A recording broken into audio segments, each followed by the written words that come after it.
Merdeka gitu, merdeka. Bebas aku. Karena beliaunya itu biasanya nggak takut. Ada yang banyak orang. Jadi ini Bu Bidananda yang cantik, memang cantik sih. Ya.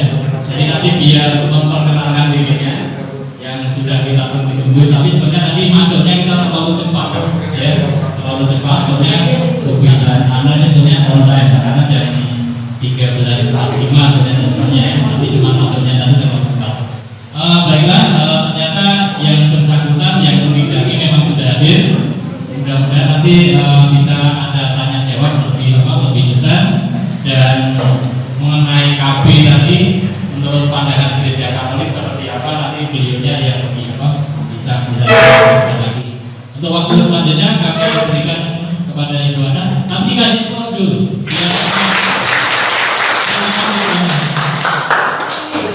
Terima kasih Pak Ruko. Halo. Saya panggil teman-teman ya, karena saya dengan teman-teman tim KPP kebetulan saya yang paling muda, walaupun sudah tua. Sorry ya, tidak saya akan jelaskan. Saya bisa di katedral, karena kalau saya harus jogging dulu, karena berat badan sudah semakin lupa. Saya jogging mau ngejar misa yang pada sebelah sini tidak terkejar. Akhirnya saya bisa di katedral. Ternyata di sana ada kerahiman ilahi dulu, jadi saya nunggu harus selesai. Kebetulan Pak Otot tadi saya juga dapat klien sementara bisa ada yang epilepsi kambuh, akhirnya saya menunggu dulu jadinya. Pas tadi di telepon Pak Otot saya masih di kebun raya. Aduh, saya belum pernah masih ada waktu sih. Tapi kalau sudah sampai dengan selamat, terima kasih untuk teman-teman tim KPP yang sudah mengisi waktu saya. Terima kasih. Baik, tak kenal maka sayang ya. Saya paling suka kalau teman-teman pakai emblem nama, karena saya tidak ingin memanggil halo mas, tapi saya ingin memanggil nama. Namanya belum ya, tidak disitu. Karena kayaknya terlalu banyak ya. Setelah ini ya, puji Tuhan. Sambil jalan aja ya. Saya memperkenalkan singkat, nama saya Aneke Geru, asal dari Manado. Kebetulan suami saya orang Jawa. Terus Jado, Jawa Tengah. Kemudian anak saya harusnya 6, yang ada 2. Terus saya sudah menikah 17 tahun. Saya menikah di Bandung.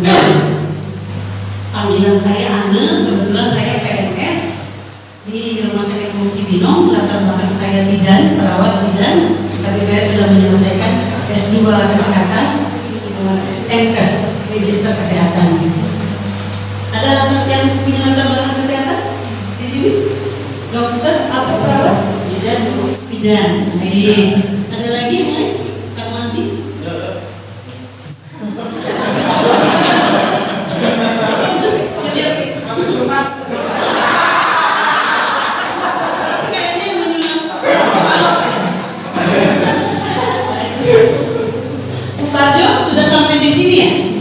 iya baru mulai cantik kan aku belum nggak bidangnya ya situ. Langsung ke permasalahan. Iya langsung itu. Nah itu dulu boleh lah ke yang apa? Gue mengambil dari mana? Oh ya siap baik. Saya sebetulnya hanya ingin berbagi ilmu dengan teman-teman mengenai kesehatan dan keluarga berencana dipandang dari sudut agama teologi. Ya, saya yakin dan percaya teman-teman lebih pintar. Karena zaman sekarang ini internet bisa kita dapat di mana-mana. Mau mencari apa saja kita bisa bertanya pada Haji ya, Haji. Kemudian juga banyak buku yang bisa literatur yang kita bisa dapatkan.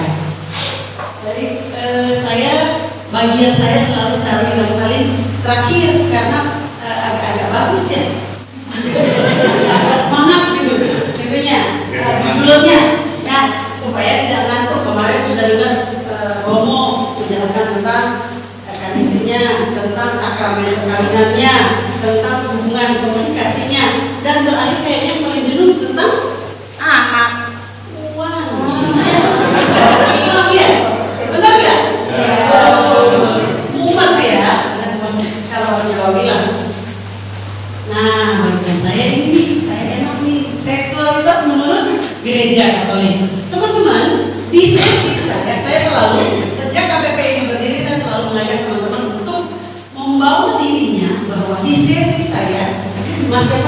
apa?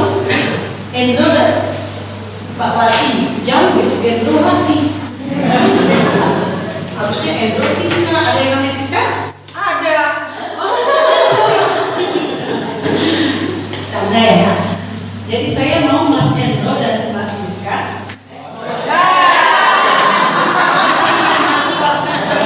Siswa di sini sama Pitus. Mas Endro dan Mbak Wati sudah married, sudah dalam posisi menikah. Di dalam sesi saya, keluar dari sesi saya masih belum, karena belum diberkati. Kenapa saya selalu mengajar seperti itu? Karena seksualitas saya ingin membawa teman-teman seolah-olah sudah masuk ke dalam itu, seolah-olah, ya, tapi belum. Seksualitas menurut gereja Katolik. Kemana dia Pak Bitus? Klik lagi aja Pak.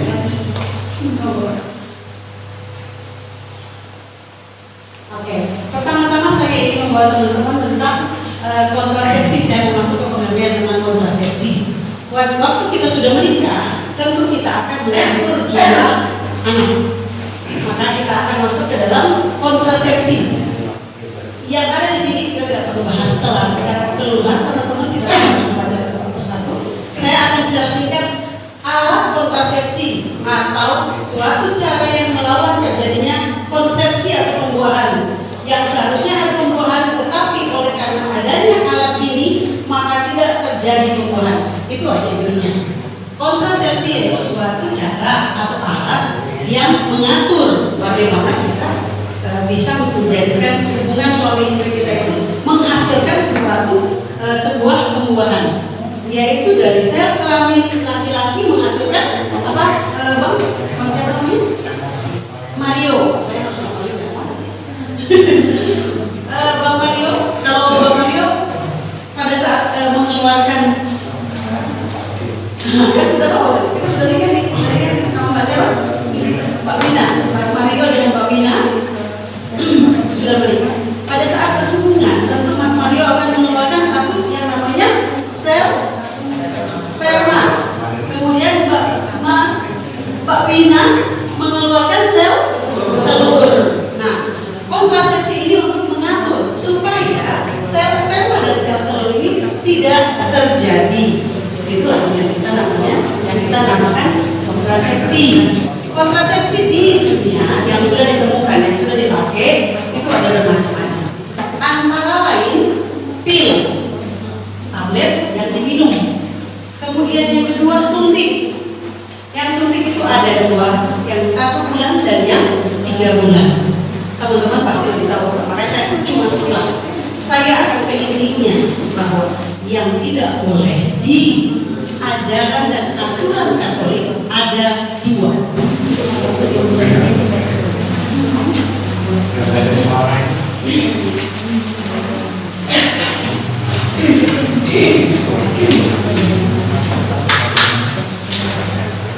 Jadi teman-teman, salah pengertian spiral bukanlah nama barang, tetapi nama bentuk, yakni berbentuk seperti anak tangga melingkar.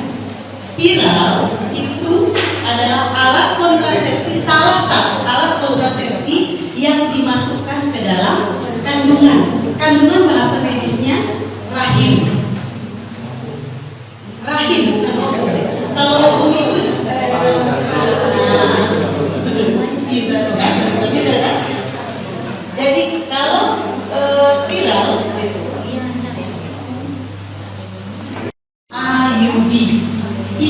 IUD atau suka ke Inggris-Inggrisannya, jadi IUD atau alat kontrasepsi dalam rahim yang dimasukkan ke dalam rahim. Nah, teman-teman ada 5 macam, kurang lebih ada 5 sampai 6. Alat kontrasepsi itu ada 5 sampai 6. Tadi saya baru sebutkan 2, pil, suntik, sekarang yang ketiga spiral atau alat kontrasepsi dalam rahim atau IUD. Itu satu barang tapi 3 nama. Satu barang 3 nama. Kemudian ada yang namanya kondom. Kemudian ada lagi yang namanya implan yang ditanam di sini.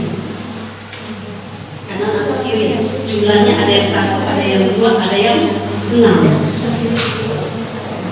Itu berbentuk kipas. Sudah berapa? 5. Kemarin kalau tidak salah, saya sih tidak mengikuti ya. Kemarin biasanya Romo memberitahu bahwa untuk ajaran Katolik ada yang namanya KB alami. Nah, nanti kita masuk lagi ya. Ada lagi yang namanya kontrasepsi menggunakan sistem asam dan basa. Nah, teman-teman, yang dibolehkan oleh karena dibolehkan ada banyak, jadi saya sebutkan yang tidak sulit saja. Yang tidak dibolehkan, yang sama sekali tidak di ACC, yang tidak di ACC oleh Roma Katolik ada 2. Satu, spiral ini. Yang kedua, steril. Steril itu bisa 2 macam. Satu oleh laki-laki, kedua juga oleh perempuan. Apakah laki-laki bisa disteril? Bang, bisa. Langsung kita. Bang, tapi kok cuma senyum-senyum? Mencatat nama saya. Steril laki-laki ada nggak, Bang? Apa namanya? Nah, betul ya. Namanya vasektomi atau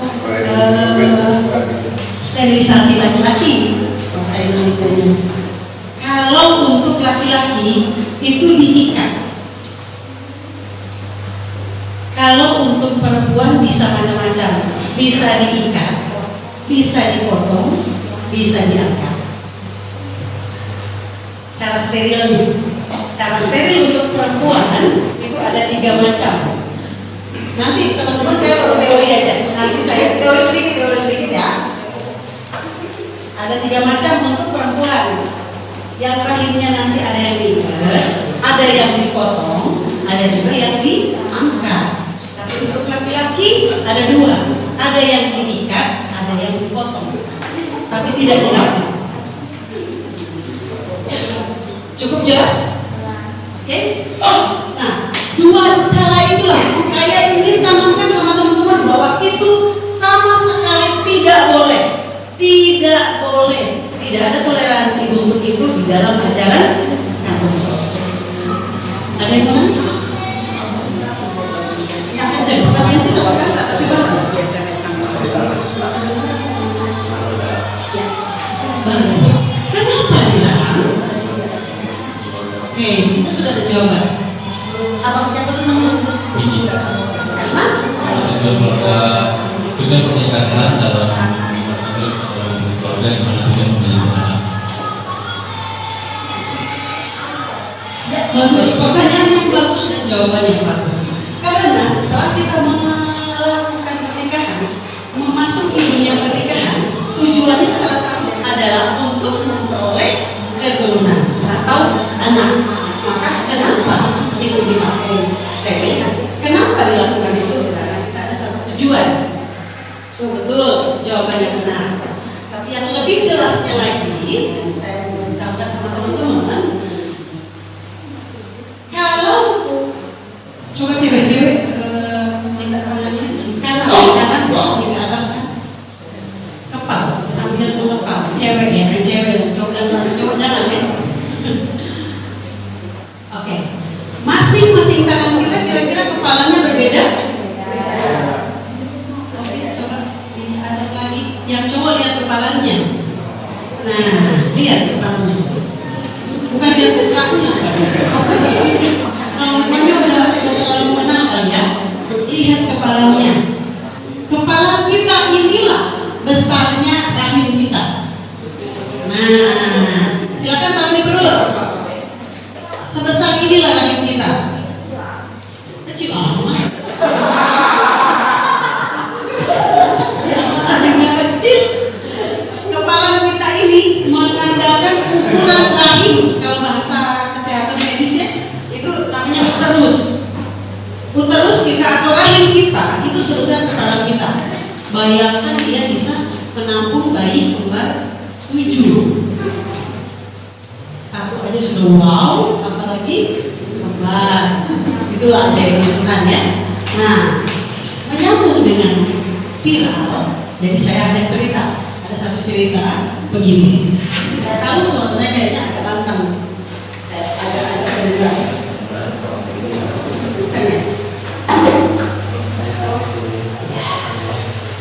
Nah, saya pakai tangan kiri ya, sorry ya. Harusnya tangan kanan. Tapi karena saya menggambarkan, jadi saya pakai tangan kiri. Teman-teman lihat, kepala saya ini anggap itu adalah rahim teman-teman. Ya, waktu kita memasang spiral, spiral itu bentuknya T. Kalau yang ada yang T, kalau yang tadi dibilang berbentuk seperti anak tangga melingkar, itu yang zaman purbakala, zaman masih nenek saya, sama zaman masih mama saya.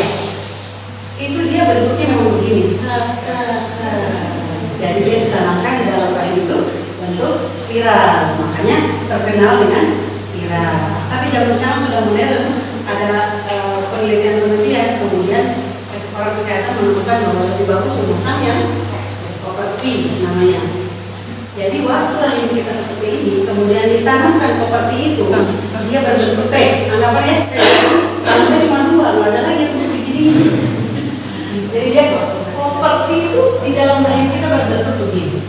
Nah, rahim kita itu yang mengeluarkan sel telur tadi yang Mbak Wina, yang Mbak Wina karena sudah faktor T ya sekarang.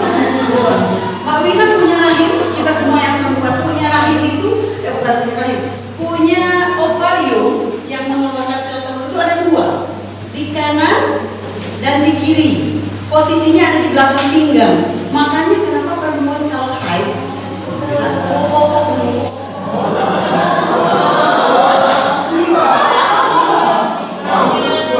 ada di belakang sini. Makanya kalau kita haid, aduh pinggang saya sakit.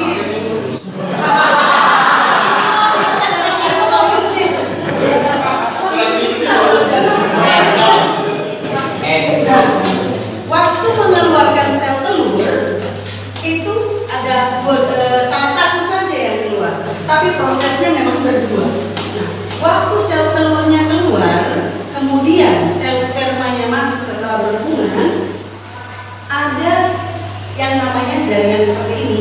Ini di dalam rahim yang nanti ada sih di sini. Tapi saya mau bercerita aja dulu. Yang namanya saluran ini namanya saluran tuba. Ya betul. Tuba fallopi. Tempat pertemuan sel telur dan sel sperma itu di tuba fallopi, di kanan dan kiri antara salah satu. Karena sel telur yang matang itu cuma satu, tidak pernah ada dua. Kalau sel sperma berapa satu kali menyemprot?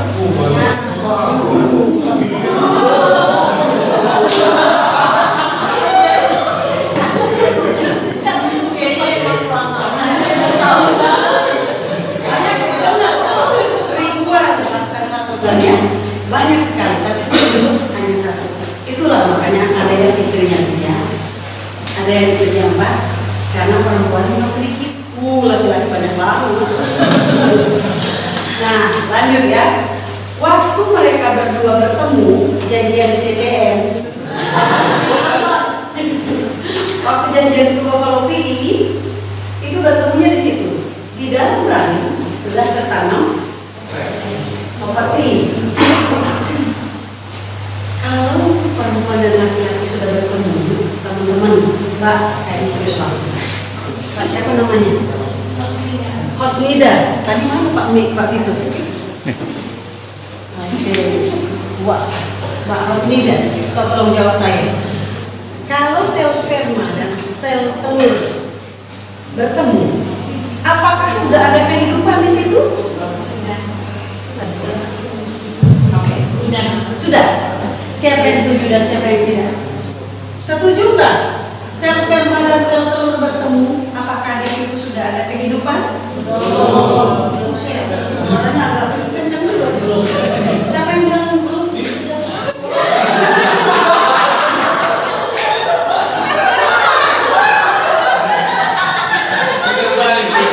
Saya di tengah-tengah. Jadi, kalau sel telur dan sel sperma bertemu, apakah situ ada kehidupan? Siapa tadi yang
sudah terjadi, teman-teman.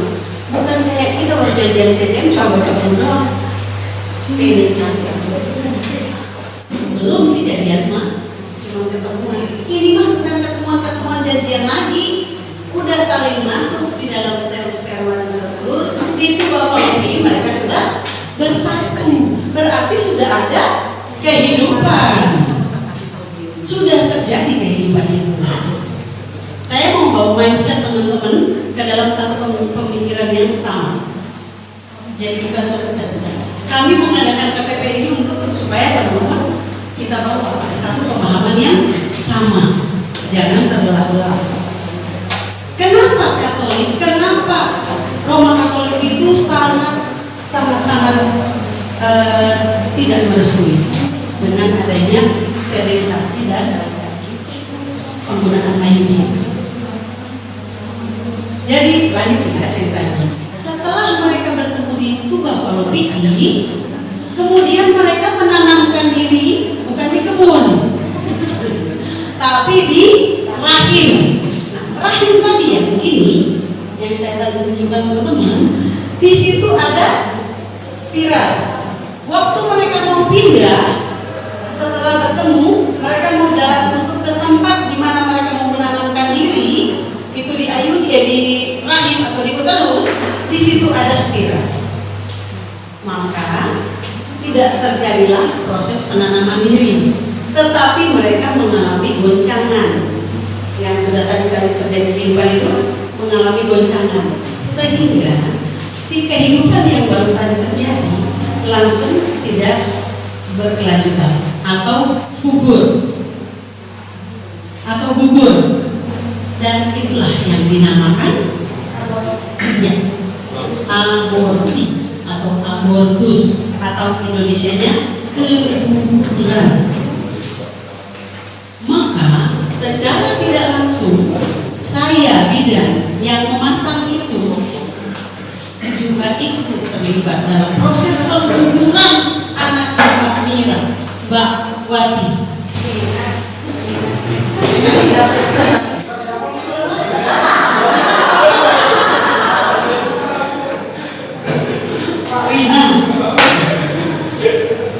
Terjadilah pengguguran itu, maka tidak disetujuilah proses alat kontrasepsi yang namanya IUD itu tadi.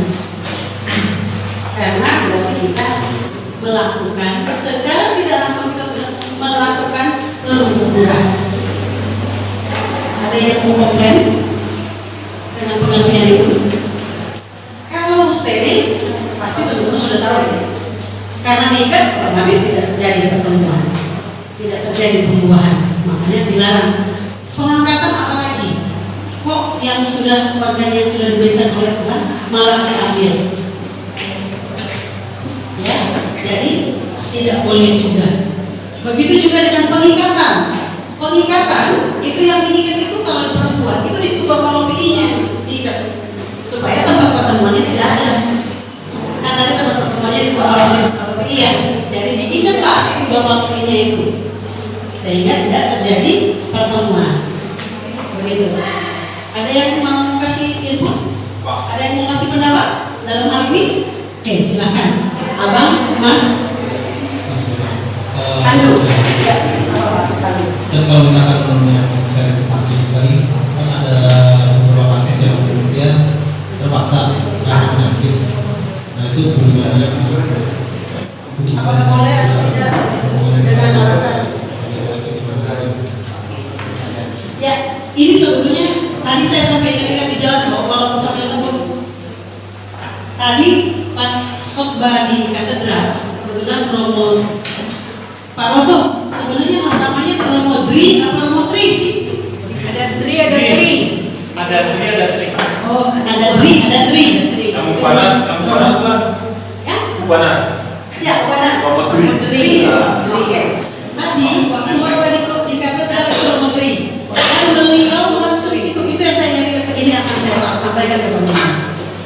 Beliau bilang, kita tujuan menikah tadi seperti abang bilang bahwa kita menikah untuk memperoleh keturunan. Kalau ada alasan kesehatan,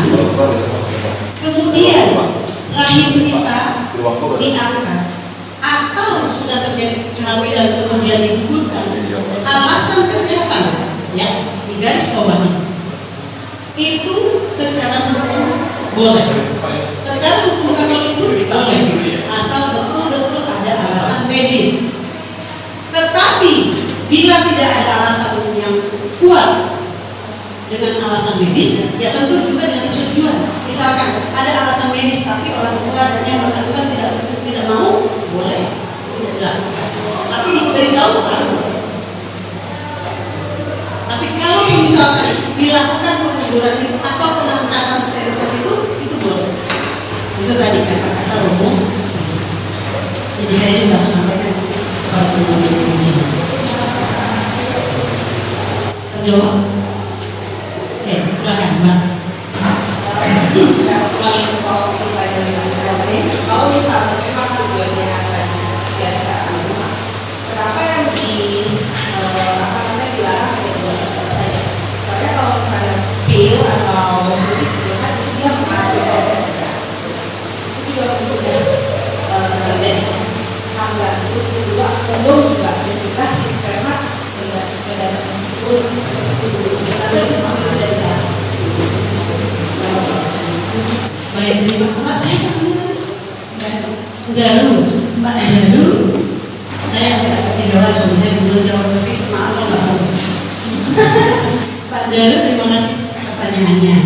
Jadi begini, sebetulnya gereja Katolik mungkin biasanya orang Moya itu sudah memberitahukan jawab. Yang boleh itu hanya satu, sistem kalender atau sistem asam basal. Tetapi sistem kalender ini biasanya orang akan banyak kegagalan. Ya, kegagalan. Nah, kemudian diteliti lagi, kemudian diteliti kembali, teliti ulang. Akhirnya timbullah dua macam yang tadi saya bilang, IUD dan steril.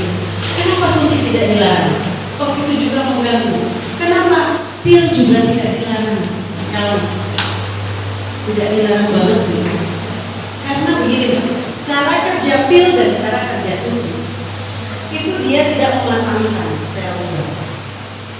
Dia mengacaukan sistem hormon di dalam tubuh kita. Ada sebuah henti tubuh wanita menghasilkan sel telur itu 1 bulan 1 kali. Dikacaukanlah dengan adanya hormon pil itu namanya progesteron dan estrogen di dalam kandungan itu ya, tapi teman-teman tidak usah perlu tahu tentang itu di dalam.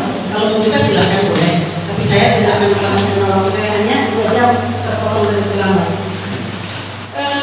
Jadi dia sistem kerjanya yang tadi mengacaukan hormon.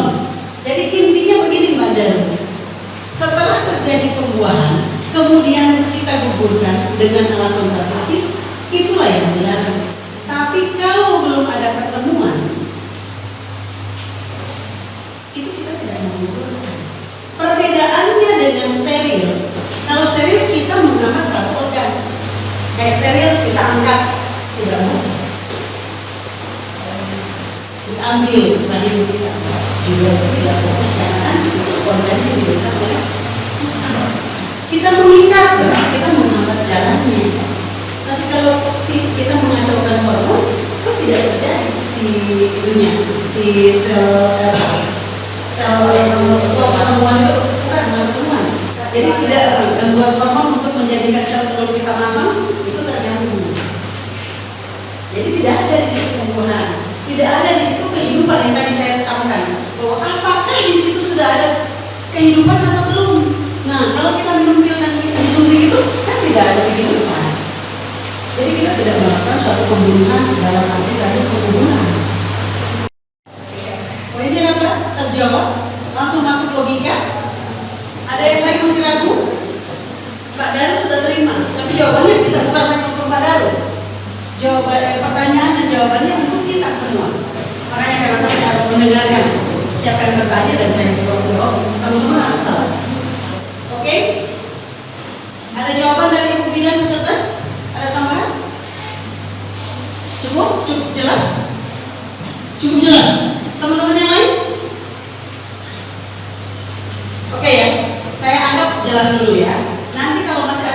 tiba-tiba kepikiran, saya mau tanya sehubungan dengan yang tadi ya. Oke ya? Kita lanjut. Jadi itu tujuan utama kita, jangan setelah ada kehidupan kemudian kita membuat kehidupan itu menjadi gugur. Itu intinya. Ya? Oke teman-teman? Baik. Kalau sistem basal, saya sekilas.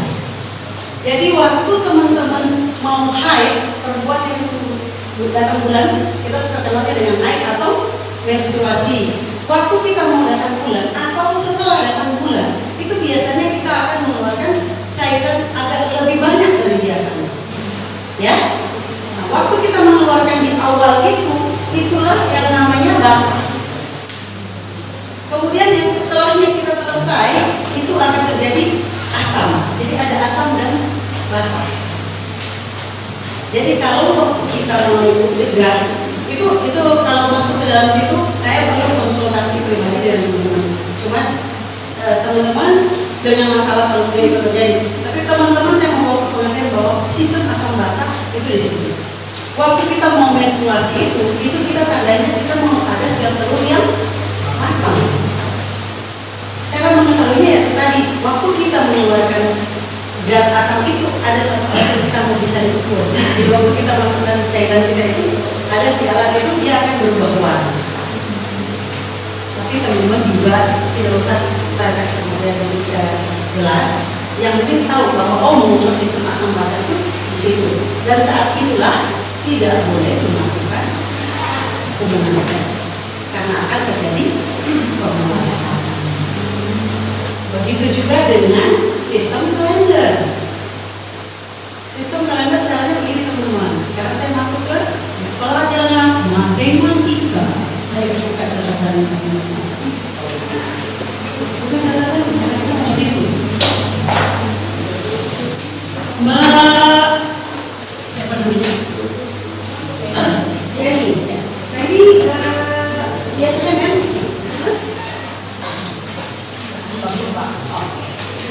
Kalau sudah berarti nanti. Taruh dulu situ nanti ya. Saya mau ajarkan teman-teman. Ada satu rumus. Ini matematika dan IPA masuk ya. Kalau kita tiap bulan mens, misalnya tanggal 1 kita haid, tanggal 1 tulis. Contohnya aja. Ini kita masuk ke contoh. Tanggal 1 saya menstruasi. Yang normalnya itu saya menstruasi 3 sampai 14 hari. 3 sampai 14 hari. Itu normal. Udah banget. Ya, betul. 2 minggu. Itu normal. Normal ya, teman-teman.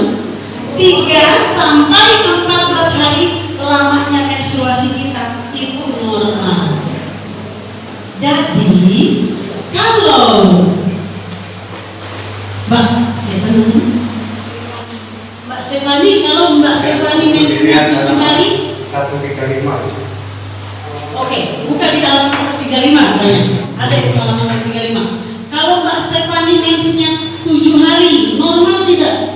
Normal. Kenapa normal? Tidak. Kita pelajari. Orang usia yang bisa normal. Ya. Tuh. Kedua, rumus yang kedua. Ingat-ingat teman-teman matematika ini. Mau keluar ujian besok masukkan ya. Kedua, siklus menstruasi kita yang normal 28 hari sampai 30. Siklus teman-teman. Siklus menstruasi teman-teman 28 sampai 30. Kalau misalnya saya siklus menstruasinya 29, normal tidak? Normal. Kalau siklus saya 25, tidak normal. Apakah itu siklus? Saya pengen tahu siklus. Mbak, terangin Mbak. Siklus itu apa? Ya, kurang dengar biar teman-teman yang lain. Biar teman-teman yang lain dengan mimpi udah. Oke. Periode setiap bulan antara bulan pertama dan bulan kedua. Oke. Jelas ya Mbak. Terima kasih Mbak. Jadi yang namanya siklus menstruasi itu yaitu periode menstruasi kita bulan ini ke bulan lalu ke bulan sekarang itu 28 sampai 30 hari. Itu normalnya seperti itu, 28 sampai 30 hari. Itu yang namanya siklus. Waktu kita menstruasi bulan lalu dengan menstruasi kita bulan ini masuk di kategori 28 sampai 31. Cara menghitungnya yang mana? Waktu hari ini, hari pertama mens keluar, bukan hari setelah bersih. Bukan. Jadi dihitung dari menstruasi kita keluar hari ini ke menstruasi keluar bulan depan hari pertama juga. Hitung berapa hari. Masuk 28 normal, masuk 29 30 normal. Nah, tadi kembali ke inti tadi yang saya mau bilang bahwa sistem kalender berhubungan dengan cara perhitungan matematika ini. Kita mau mencari masa subur kita, supaya masa subur kita kalau kita tahu, disitulah nanti muncul tanda silang merah bahwa abang none, abang dan mas di sini tidak boleh meminta jatah palang merah, ya, ya. Maksudnya tahu ya, sama maksudnya dapat mas? Yang saya maksud palang merah apa? Oke, nggak boleh berhubungan apa? Yes.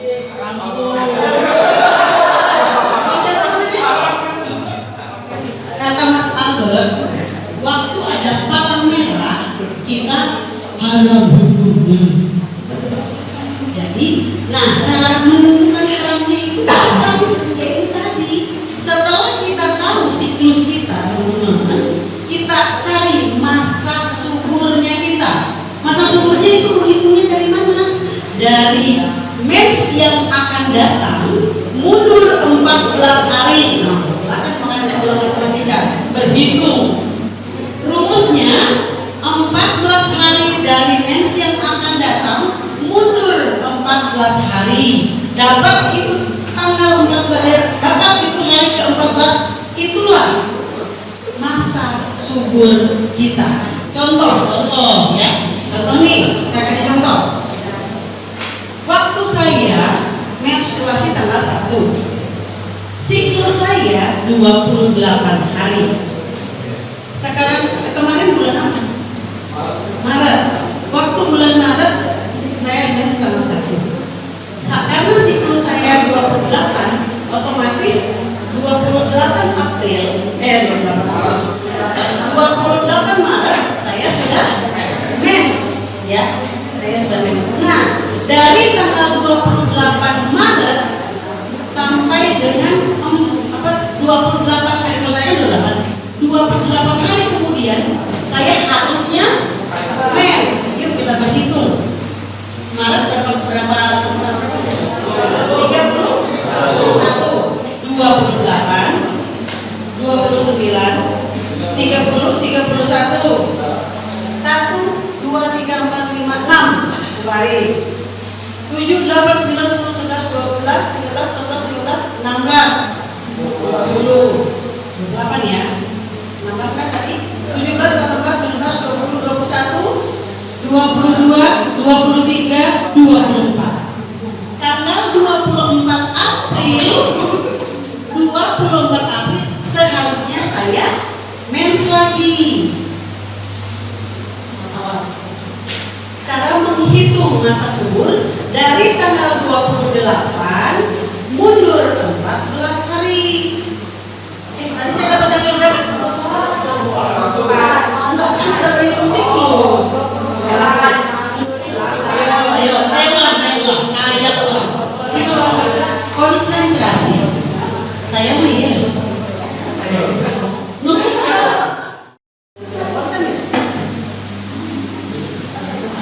Itu mulai ya. Saya menstruasi tanggal Siklus saya 28. Waktu tanggal 1 Maret saya mens, seharusnya saya mens lagi tanggal 28 Maret. Nah, sudah mens nih tanggal 28 Maret. Berarti tanggal 28 hari lagi saya mens lagi dong. Ya, benar tidak? Oke, coba hitung. Dari tanggal 28 tadi, maksudnya enggak? Ini yang tadi belum ngerti. 20 bukan 28 April. 28 Maret. Nah, kita berhitung 28 ke sana karena siklusnya 28. Ada yang masih bingung nggak? Oke ya, lanjut ya. 28 Maret itu kita berhitung 28 Mbak. Ya, 28, 29, 30, 31. Ya, ini Maret. Habis kan Maretnya. Nah, saya mulai nih. 1, 2, 3, 4, 5, 6, 10. Ini April, masuk April. 7, 8, 9, 10, 11, 12, 13, 14, 15, 16, 20, 17, 18, 19, 20, 21, 22, 23, 24 April. Seharusnya saya mens. Saya dapat 4 April. Nah, mau mencari masa subur, rumusnya mencari masa subur. Jadi ini kita mencari masa subur yaitu 14 hari dari haid atau dari mens yang akan datang. Ini menghitung mundur. Menghitung mundur 14 hari. Jadi tadi 24, 23, 22, 21, 20, 19, 18, 17, 16, 15, 14, 13, 12, 11 dan 11. 14 hari 11. Nah, tanggal 11 itulah masa subur saya. Satu hari aja. Oh, perempuan masa suburnya cuma 1 kali. 1 kali. Makanya itu pentingnya berhitung. Satu. Perempuan itu sedikit. Makanya harus berhitung. Perempuan cuma 1 kali. Oh. Jadi kalau para suami-suami tercinta ini pulang 6 bulan sekali, jadi orang masa suburnya hanya cuma 1 kali. 1 bulan. Tapi itu kan hitungan manusia. Ini sudah penelitian kesehatan ya. Sudah penelitian itu rumus, makanya saya bilang kita masuk ke perhitungan yang tetap. Teman-teman, kalau ingin anak perempuan dan ingin anak laki-laki, patokannya pun dari masa subur ini. Waktu kita asam, itu laki-laki peka. Waktu kita asam, masa asam, itu laki-laki peka. Jadi, waktu masa subur kita tanggal 11 April, itu ingin punya anak perempuan, kita melakukannya di masa basah. Kalau ingin punya anak laki-laki, melakukannya di masa Basah itu apa?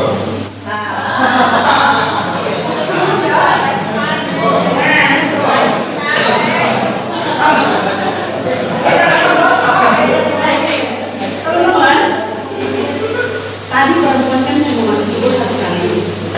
Kembali, yang namanya hitungan manusia apakah sempurna?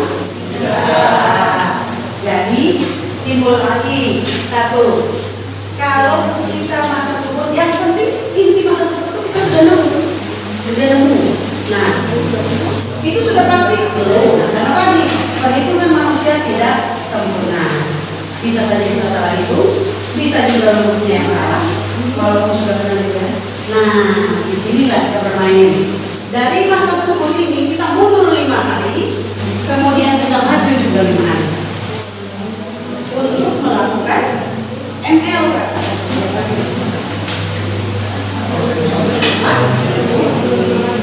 Enggak. Kan ini kita berhitung masa subuh dulu. Maksudnya kita masa subuh ini kita sudah apa tadi? Tanggal 11. Nah, ini kalau kita mau tadi ya sistem kalender tadi.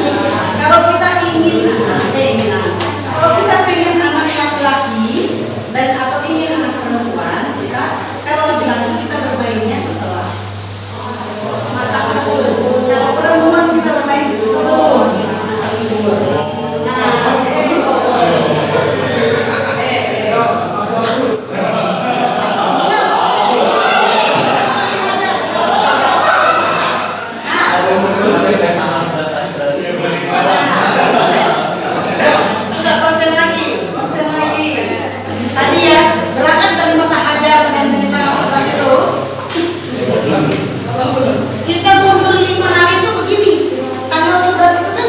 Wajib, kalau dipinjam hukumnya wajib, tadi itu haram dan wajib ya.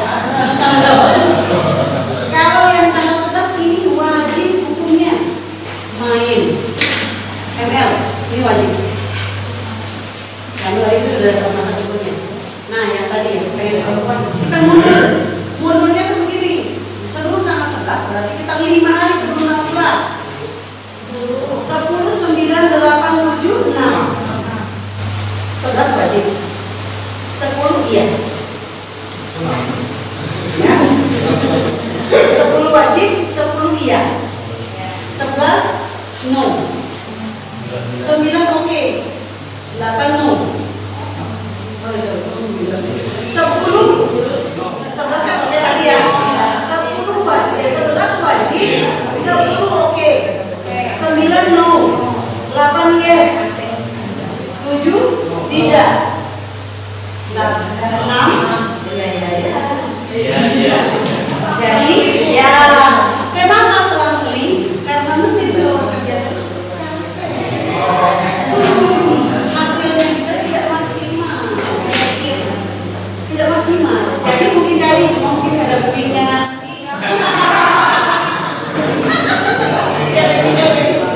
Gitu. Jadi kenapa kita berhitung? Seperti itu, ya. Pak, itu paham? Ini sebelum cewek. Bang, jangan lagi bang. Udah, oke ya. Kita di sebelah. Setelah tanggal 11. 12, 13, 14, 15, 16. Sama hitungannya tadi. 12 yes, yang tadi 11 kan sudah tidak boleh dibuat ya. 12 yes, 13 no, 14 yes, 15 no, 16 yes. Apakah selang-seling lagi? Yes no. Jangan yes. Bawah dulu. Iya. Itu yang terakhir ya. Ya. Besok jangan pas main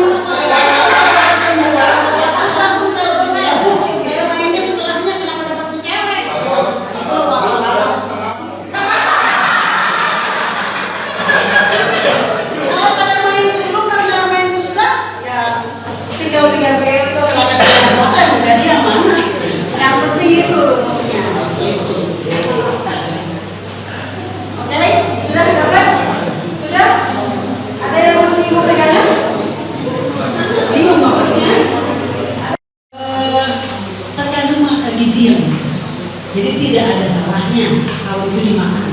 Tetapi apakah itu mengandung unsur kalau saya makan ini menjadi anak laki-laki? Saya rasa saya belum menemukan itu. Belum bisa. Ya. Atau ada yang membantu boleh silakan. Oh, kamu dulu. Yang tadi oke? Ya, nanti kita cari sama-sama ya. Dibagi. Oke. Ayo bang. Apakah faktor resiko bisa mempengaruhi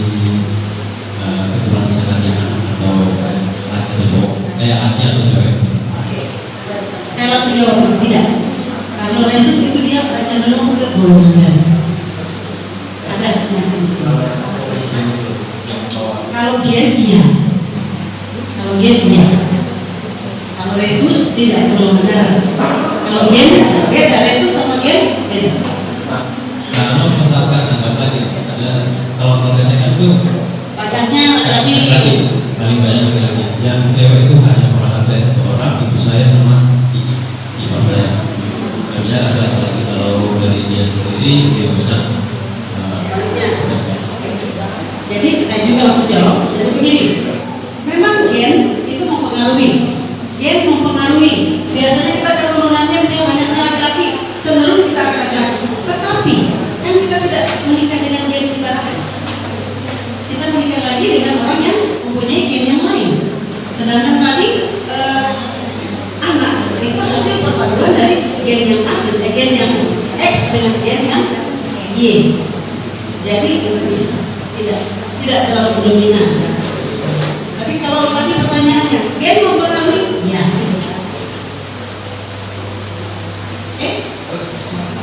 Ada lagi yang lain? Silakan kamu jawab.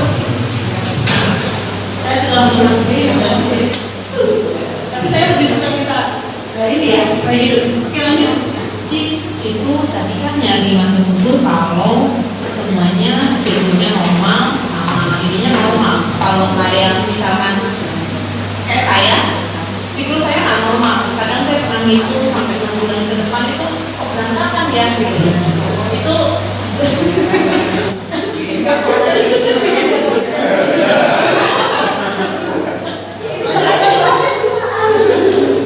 jadi kalau misalkan siklusnya nggak normal, terus dan kan masalah dapatnya 3 sampai 14 hari. 3 sampai 14 hari itu dihitungnya dari hari pertama banyaknya atau yang Sedikit. kadang kan juga ada orang yang Coklat. cuma fake doang, tapi itu udah yang itu sudah Banyak merah. kehitung atau hanya yang Begitu dari yang coklat aja apa dihitung dari yang merah banyak? kadang kita suka ada yang kayak Gumpal-gumpal. dihitung itu atau Mulai dari coklat-coklat. ya Gitu loh. Jadi harus tahu. Yang cowok juga harus menyimak. Harus tahu. Besok juga harus lihat. Saya tolong. Teman-teman yang cowok harus tahu dan harus dengar. Karena teman-teman cowok dulu nanti begini. Coba Pak, kalau melihat tadi yang celana harus dilihat itu. Pak, jangan main dulu Pak. Sudah ada tanda coklat. Udah tanda merah. Iya. Kalau pasti karena dia udah pengen banget. Si suaminya pengen banget terus dia lihat belum mah. Wajib. Lanjut. Saya sih udah nangkep. Oke. Saya sudah nangkep yang dimaksud pertanyaannya. Pertanyaannya, rumus tadi itu apakah dipakai pada orang yang siklusnya teratur yang normal? Iya. Makanya tadi saya bilang Romo biasanya mengatakan yang boleh dipakai oleh di Katolik itu adalah sistem kalender dan sistem asam basa. Tetapi bagi yang siklusnya normal, karena kalau tidak normal hitungan tadi itu tidak berlaku. Kalau misalnya, siklus saya kacau, bisa kadang 30 hari, bisa kadang 26, kadang-kadang 40, kadang-kadang 40 terus, berarti nggak normal terus. Apakah bisa dipakai? No, tidak bisa dipakai perhitungan. Yang bisa dipakai perhitungan yang tadi, normalnya 3 sampai 6 hari lama-lamanya, siklusnya antara 28 sampai 30 hari, itu boleh dipakai. Tidak masuk dalam kategori itu, pulang. Silakan kita coba. Itu ya Pak. Yang tidak normal, bukan tidak normal dalam arti yang tidak masuk dalam hitungan itu silakan menghubungi konsultasi pribadi, karena kita harus belajar mempelajari apakah dia ada gangguan hormon, apakah dia ada gangguan nutrisi, apakah dia ada gangguan psikis. Nah, jadi kita perlu terapi itu. Makanya di akhir acara saya suka membagi pin sama WA supaya kita bisa, karena kadang-kadang kalau maksudnya pribadi. Dan memang permasalahan itu sendiri-sendiri tidak bisa kita pukul rata, hanya rumus tetap berlaku untuk yang bermasalahnya. Setuju saya betul ya. Terus kalau misalnya itu kan udah ketidaknormalan itu bisa kita sikapi sampai kita bisa normal atau Bisa, maksudnya normal. bisa. Karena itu kan sebetulnya tidak normal, karena gangguan hormon. Terapi hormon kan ada. Orang yang tidak punya anak juga bisa diterapi, diperbaiki hormonnya. Tetap yang namanya pengobatan bisa, tapi kemudian kita serahkan ke Tuhan. Apakah Tuhan mengizinkan? Ya, ke atas. Oke.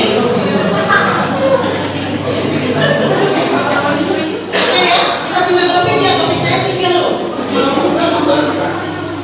Baik, kita sudah memasuki ke cincin. Siapa yang sudah pesan cincin? Definisi seks.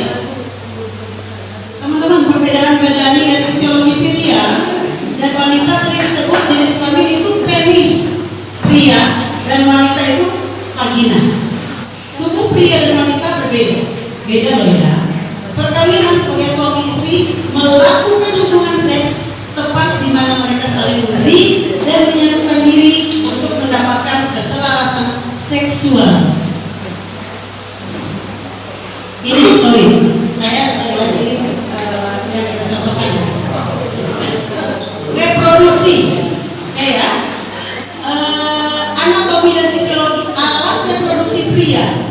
Pria terdiri dari jakar, kantong buah jakarnya sendiri, saluran sperma, saluran mani, kantong mani, kelenjar prostat, saluran kencing. Ciri khas dari laki-laki adalah jakar atau penis, tanda fisik utama ya. Daya tarik seksualnya tapi penis. Kemudian inilah penis. Ini namanya buah jakar atau bahasa medisnya skrotum.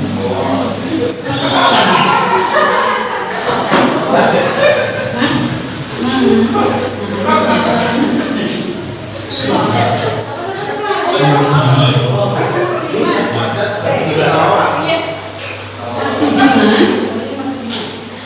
Mas Sudiman, apakah Mas Sudiman pernah melihat skrotum emas? Pernah enggak? Pernah. Saya mau nanya, punya Mas Sudiman?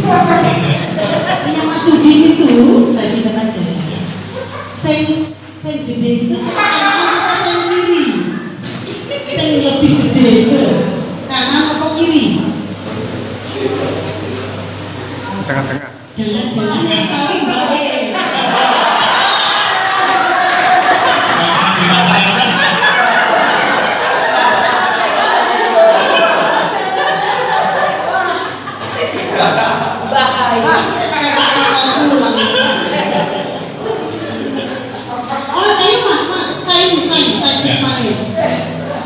Kalau nggak salah sebelah kanan.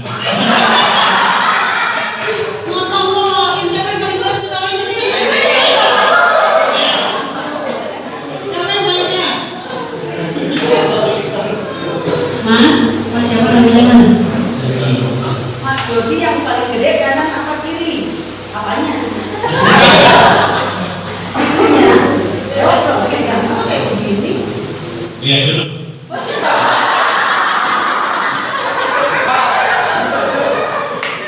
Begini kok ada.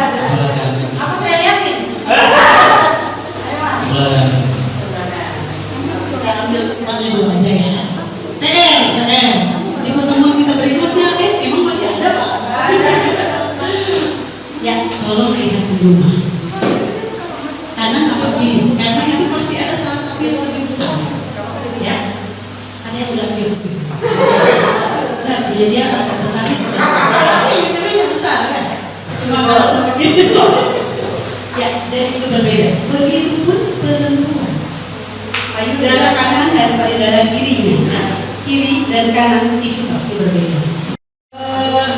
Terkandung maka gizi yang bagus. Jadi tidak ada salahnya kalau itu dimakan. Tetapi apakah itu mengandung unsur kalau saya makan ini menjadi anak laki-laki? Saya rasa saya belum menemukan itu. Belum bisa.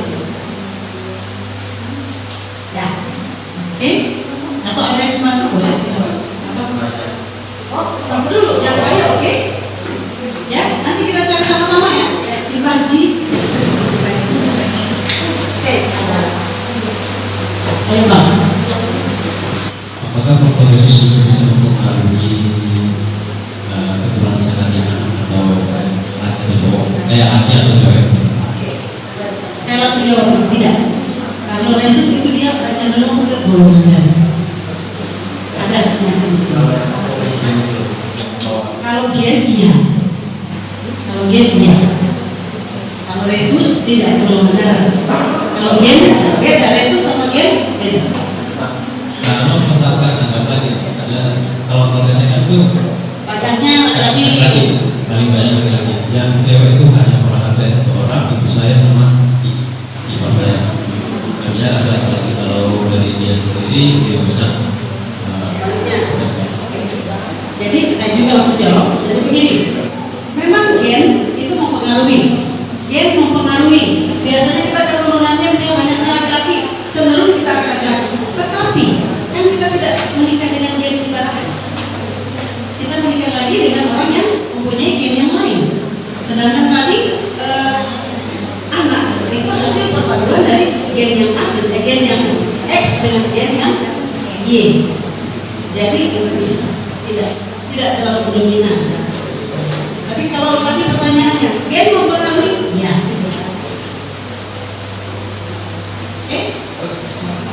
Ada lagi yang lain? Silakan kamu jawab. Saya sudah langsung masuk ini dalam sini. Tapi saya lebih suka kita ini ya, supaya hidup. Oke, lanjut. Itu tadi kan nyari masa subur kalau semuanya siklusnya normal sama ininya normal. Kalau kayak misalkan kayak saya, siklus saya nggak normal. Kadang saya pernah ngitung sampai 6 bulan ke depan itu berantakan ya gitu. Itu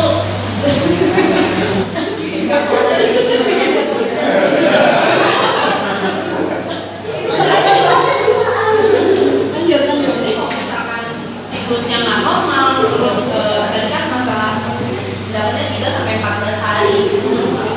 3 sampai 14 hari itu dihitungnya dari kali pertama banyaknya atau yang sedikit. kadang kan juga ada orang yang Coba cuma fake doang, tapi itu udah yang itu sudah banyak merah. nah kehitung atau hanya yang Begitu dari yang coklat aja, apa dihitung dari yang merah banyak? karena kita suka ada yang kayak Gumpal-gumpal. dihitung itu atau Mulai dari coklat-coklat. ya Ini dia harus tahu. Yang cowok juga harus menyimak, harus tahu. Besok juga harus lihat, saya tolong. Teman-teman yang cowok harus tahu dan harus dengar. Karena teman-teman cowok dulu nanti begini. Coba Pak, kalau lihat tadi yang celana harus dilihat itu. Pak, jangan main dulu Pak. Sudah ada tanda coklat. Udah tanda merah. Iya, kalau pasti karena dia udah pengen banget. Si suaminya pengen banget terus dia lihat belum mah. Wajib, lanjut. Saya sih udah nangkep. Oke, saya sudah nangkep yang dimaksud pertanyaannya. Pertanyaannya, rumus tadi itu apakah dipakai pada orang yang siklusnya teratur yang normal? Iya. Makanya tadi saya bilang Romo biasanya mengatakan yang boleh dipakai oleh di Katolik itu adalah sistem kalender dan sistem asam-asam. Tetapi bagi yang siklusnya normal, karena kalau tidak normal hitungan tadi itu tidak berlaku. Kalau misalnya, siklus saya kacau, bisa kadang 30 hari, bisa kadang 26, kadang-kadang 40, kadang-kadang 40 terus, berarti nggak normal terus. Apakah bisa dipakai? No, tidak bisa dipakai perhitungan. Yang bisa dipakai perhitungan yang tadi, normalnya 3 sampai 6 hari lama-lamanya, siklusnya antara 28 sampai 30 hari, itu boleh dipakai. Tidak masuk dalam kategori itu, pulang. Silakan tidak cover. Itu ya Pak. Yang tidak normal, bukan tidak normal dalam arti yang tidak masuk dalam hitungan itu silakan menghubungi konsultasi pribadi, karena kita harus belajar mempelajari apakah dia ada gangguan hormon, apakah dia ada gangguan nutrisi, apakah dia ada gangguan psikis. Nah, jadi kita perlu terapi itu. Makanya di akhir acara saya suka membagi pin sama WA supaya kita bisa, karena kadang-kadang kalau kandungan itu cenderung orang mau konsultasinya pribadi. Dan memang permasalahan itu sendiri-sendiri tidak bisa kita pukul rata, hanya rumus tetap berlaku untuk yang bermasalahnya. Setuju saya tentu ya. Terus kalau misalnya itu kan udah ketidaknormalan itu bisa kita sikapi sampai kita bisa normal atau Bisa maksudnya normal. bisa. Karena itu kan sebetulnya tidak normal, kita gangguan hormon. Terapi hormon kan ada. Orang yang tidak punya anak juga bisa diterapi, diperbaiki hormonnya. Tetap yang namanya pengobatan bisa, tapi kemudian kita serahkan ke Tuhan. Apakah Tuhan mengizinkan? Ya, ke atas. Oke.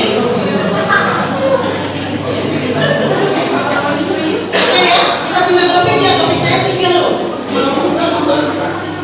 Baik, kita sudah memasuki ke cincin. Siapa yang sudah pesan cincin? Definisi seks. Teman-teman, perbedaan badani dan fisiologi pria dan wanita sering disebut jenis kelamin itu penis pria dan wanita itu vagina.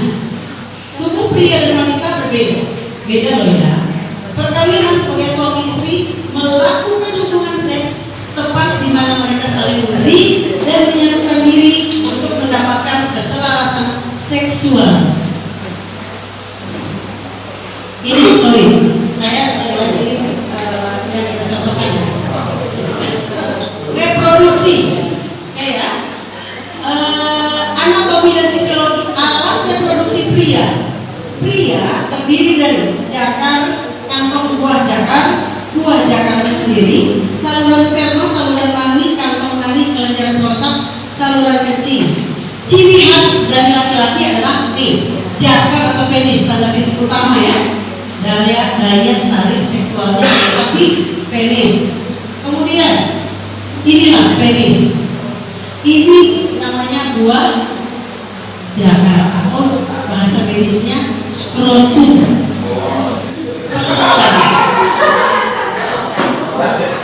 Mas,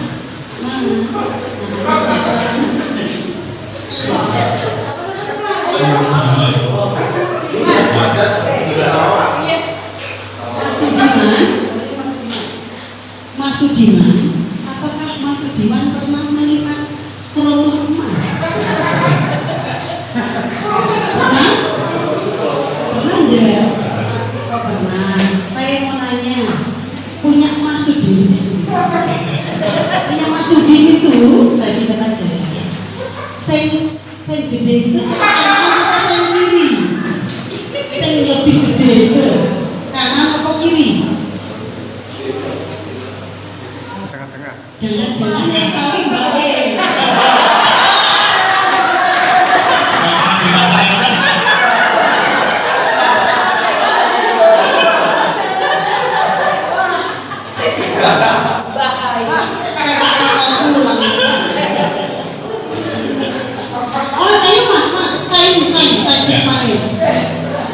Kalau nggak salah sebelah kanan.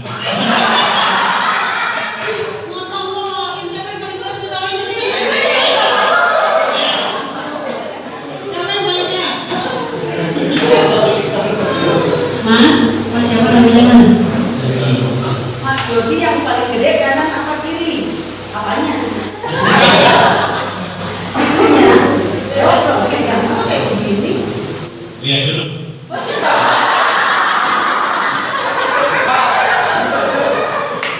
Ini kok ada. Apa saya liatin? Ayo Mas. Saya ambil simpatnya dulu saja ya.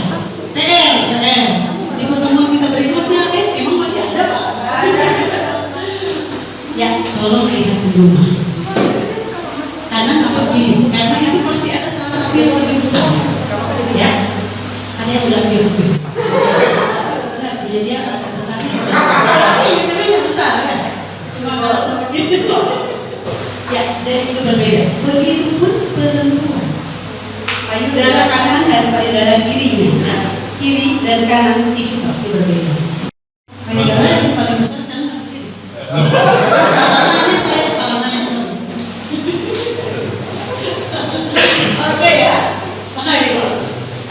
Nah inilah yang punya wanita, terdiri dari bukit berbunga. Tanda luar utama organ kewanitaan. Ini tadi ya, daya tarik seksual wanita. Kalau tadi lagi-lagi penis, bibir. Tolong bacain saya yang B sama C.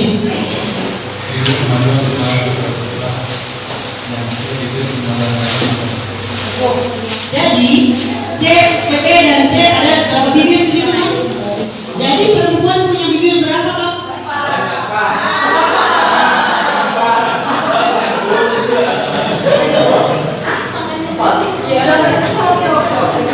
Jadi bibir perempuan berapa? Tadi sudah dibacain. B bibir apa? C bibir apa? Jadi saya cuma bilang berapa bibir perempuan ini ada berapa? Ada 5. Ada berapa? 2, 3.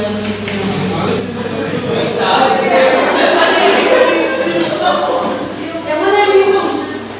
Yang mana? Bibir memang itu nggak benar. Itu tulisannya benar.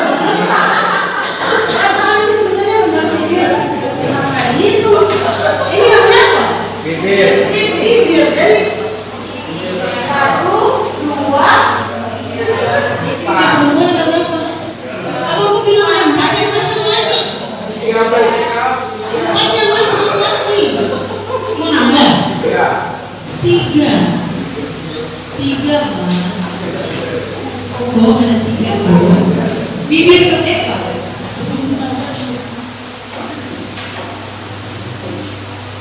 ya, bibir kemaluan luar dan bibir kemaluan dalam, kecil dan besar. Teman-teman yang memperhatikan itu, kalau saya berdiri di sini, telanjang nih, bukit berbunga itu daya tarik perempuan. Kalau laki-laki tadi kan harus berdiri sampai begini, baru itu penis itu. Daya tarik laki-laki, ya, kebayang ya?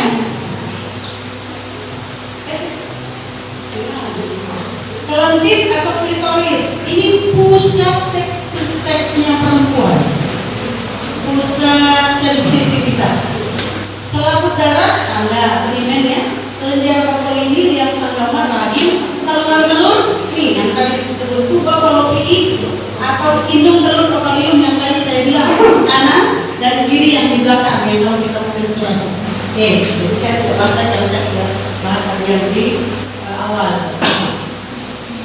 Nah, ini anatominya.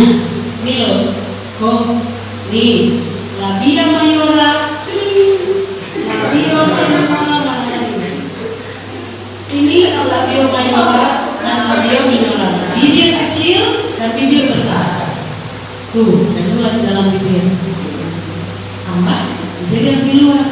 Siapa yang ceweknya kayaknya enggak banyak bicara? Ini juga berapa? Dia bibirnya ada berapa? Oh, kalau ya. Mbak Nia ini banyak bicara enggak? Oh, ternyata. Oh, kira. Ternyata wajah ini. Baik, jadi jangan protes ya. Kalau Mbak Nia yang cerewet, mau bibirnya 3. Ya. Inilah alat reproduksi wanita, teman-teman. Yang tadi saya sudah bahas. Ini ovarium kanan dan kiri, penghasil sel telur. Ini tuba falopii kanan dan kiri. Ini rahim atau uterus. Disinilah yang ditanamkan. Nah, ini harus bilang tadi. Disinilah pertemuannya sel sperma dan sel telur. Di sini penghasil sel telurnya.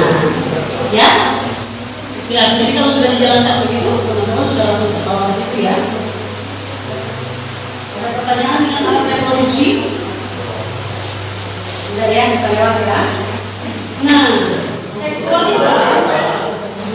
seksualitas ini adalah ekspresi fisiologi, psikologis dan perilaku seksual. Suami dan istri mempunyai tugas dan tanggung jawab untuk saling memenuhi kebutuhan seks selama seluruh hidup perkawinan.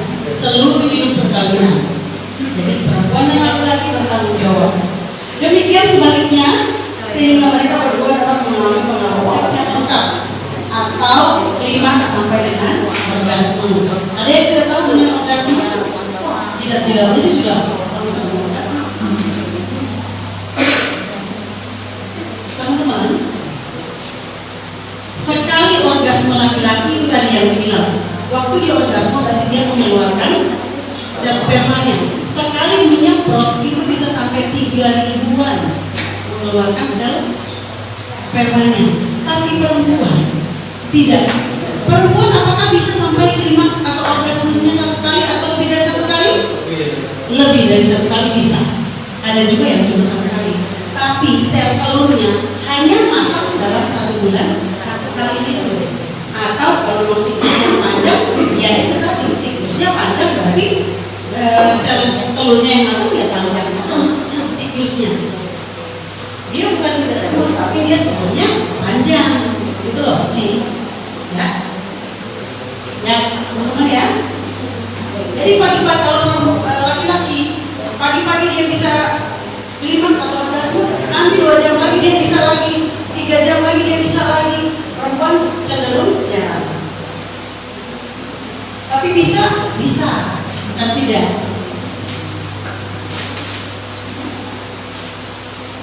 Ini ya teman-teman, kalau kita membawa ke kita latar belakang kita, kenapa kita menikah tadi ada apa yang sudah bilang ya, bahwa di dalam kita berkeluarga itu tujuan kita yaitu kita mempunyai keturunan sama seperti keinginan Tuhan juga. Kemudian kita menikah ini, kenapa kita harus menikah? Di dalam Alkitab itu tolong lihat teman-teman buka di Kejadian. Di sini ada firman Tuhan, maka Allah menciptakan manusia itu menurut gambarnya. Menurut gambar Allah diciptakannya dia laki-laki dan perempuan, diciptakannya mereka.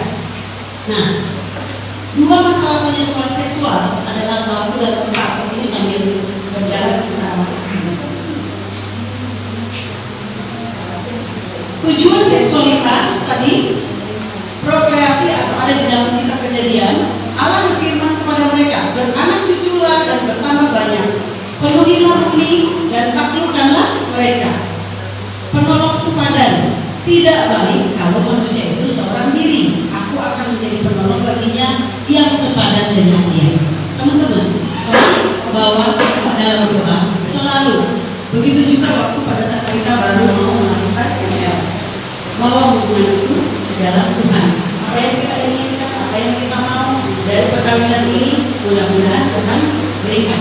Yaitu sebelum kita melakukan ML, hubungan pertama kali tolong kita bawa dalam Tuhan, supaya apa yang kita cita-citakan, anak kita sehat, anak kita lahir dengan baik dan sempurna, kemudian juga sesuai dengan harapan kita, tentu atas keinginan Tuhan itu bisa terjadi. Amin. Baik. Masa pubertas itu isyarat ya bahwa seorang itu sudah bisa berproduksi. Besok-besok teman-teman kalau sudah punya anak perempuan, kalau dia nanti menstruasi, tanda bahwa dia sudah bisa berproduksi yaitu pada saat dia mendapatkan menstruasi. Kemudian kalau pada laki-laki ditandai dengan mimpi basah. Kalau perempuan dengan menstruasi, itu tanda bahwa kita sudah berproduksi. Alat reproduksi kita sudah berfungsi. Ada laki-laki yang belum pernah mimpi basah, saya ambil air nih. Kalau belum saya siram. Sebelum diberkati enggak?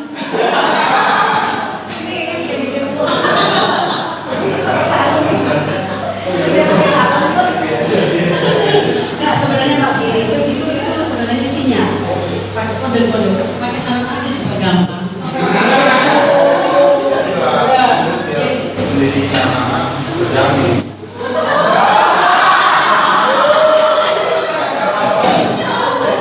Sama lipopo, simpen aja gitu. Bisa juga konin. Perawatan bayi, teman-teman ya, perawatan bayi yang baik memerlukan ketekunan. Harus memberi ASI selama 6 bulan pertama wajib ASI doang. ASI saja. Jangan cari di warung ya, jangan cari di toko susu, ibu boleh ASI saja atau ASI top ya. 6 bulan pertama ASI saja.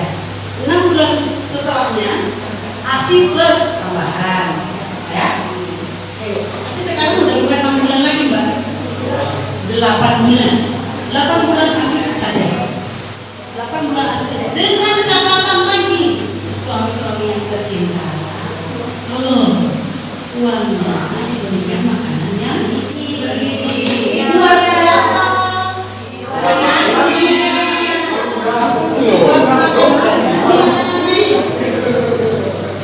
Supaya gizinya terpenuhi.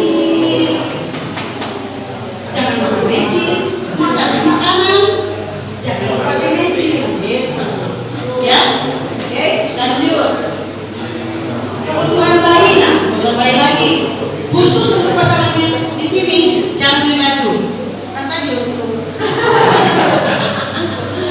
kasih saya harus dijemur ya. Nih ada nih, ASI sampai umur 2 tahun. Jangan lupa imunisasi. Imunisasi bayinya. Nah, satu kali ada pesan dari saya juga, teman-teman, sebelum kita, siapa yang paling dekat sekarang ya, tapi tetap untuk semua.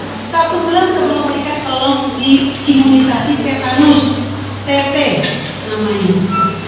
Imunisasi untuk siapa? Bukan bayinya, untuk ibunya.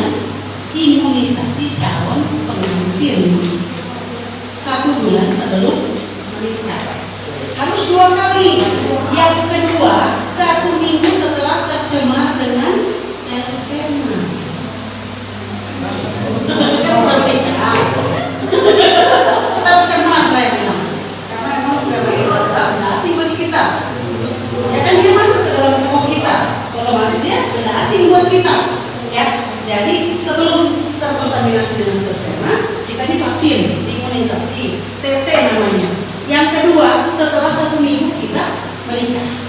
Ya, silakan di mana saja di tempat yang terdekat dari tempat kediaman teman-teman. Iya, yang kedua sama. Ceweknya saja kalau PP. Nah, sekarang ada satu lagi yang wajib juga, HPV. Itu untuk dua-duanya. Hanya itu harus perjanjian karena harganya mahal. Satu paket 3,500. Itu untuk 3 kali penyuntikan. Itu untuk 1 orang. Misalnya pasangan berarti 7. Itu. Makanya itu nanti konsul kembali lagi. Tapi apakah itu vaksinasi yang wajib? Ya, sekarang sudah wajib. Untuk menghindari supaya kita tidak tertular penyakit hepatitis, HPV. Ya, silakan buka di banci. Oke. Selanjutnya, perkembangan anak itu adalah bukan ke samping, tetapi ke atas, dan pertumbuhan motorik serta otak. Kemudian gizi ibu hamil yang tadi ya, tambahan gizi-gizi harus dipenuhi. Kemudian satu pesan saya juga untuk teman-teman dalam hal gizi, tolong ada orang Medan di sini banyak. Coba mana? Iya. Banyak, soalnya tapal-tapal banyak. Ya, saya sangat bangga dengan satu produk ya, yang namanya pisang barangan. Saya punya pengalaman baik dan itu selalu saya bawa di sini di KBP. Saya waktu hamil anak saya pertama, saya kedua, banyak anak hamil sih kan. Kali hamil saya anak yang kedua itu saya lumpuh tangan dan kaki. Yang itu ya semua ya. Karena saya kekurangan kalium, dan kalium bukan kalsium. Kalium dan kalium itu banyak adanya terkandungnya di dalam pisang barangan. Jadi kalau hamil tolong itu dimakan. Jangan beli kiwi terus, jangan beli apel terus, jangan makan buah yang ada di buah-buah ya, di jeruk dan di pisang. Di semua pisang yang paling banyak di pisang barangan kita. Ya.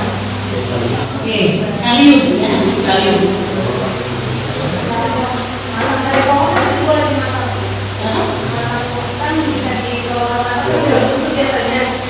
Sebaiknya tidak apa-apain.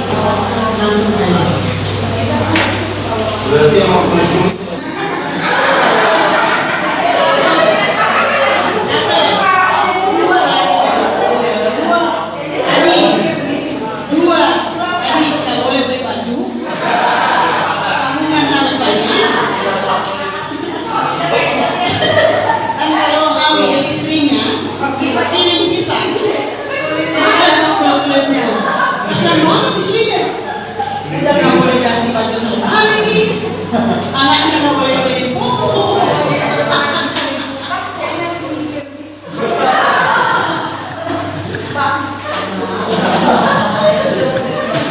Alamat di mana sih? Lebih aja. Satu lagi teman-teman, ini juga yang saya rasa sangat penting. Saya punya beban moral untuk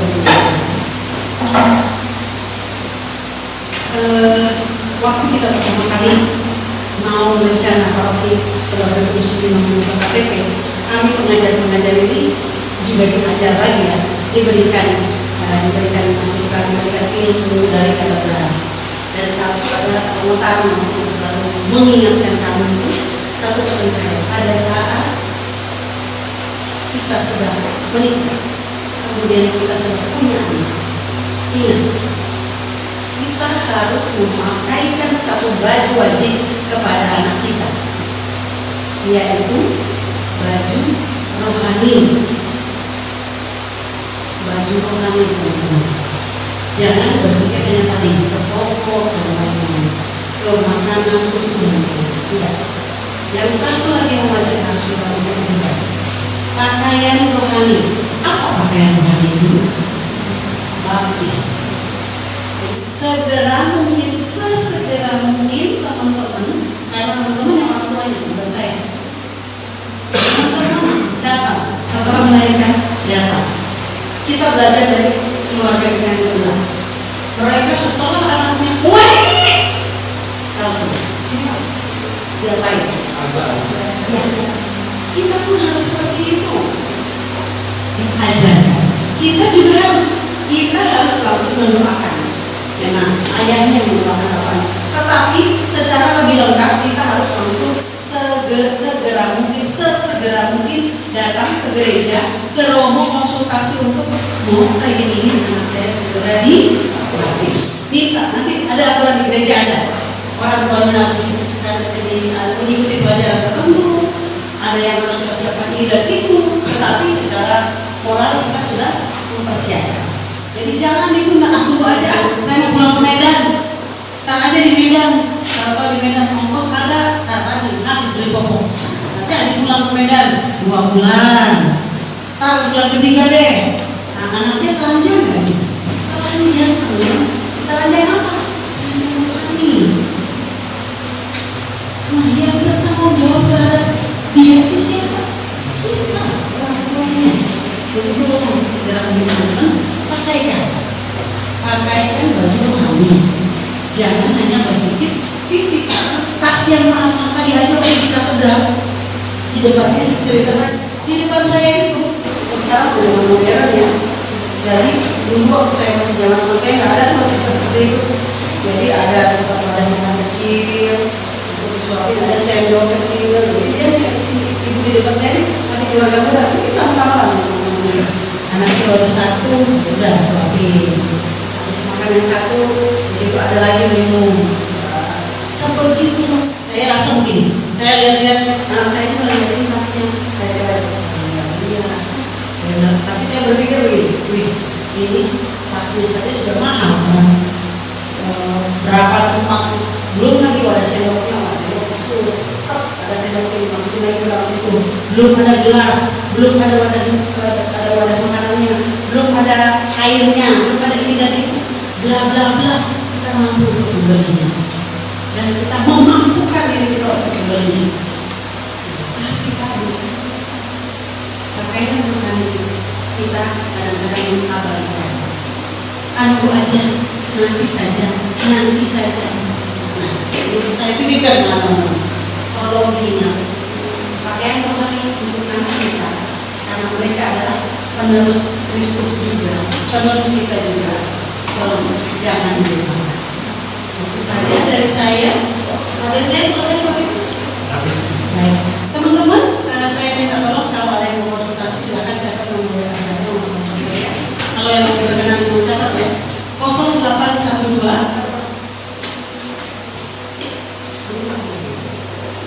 830 835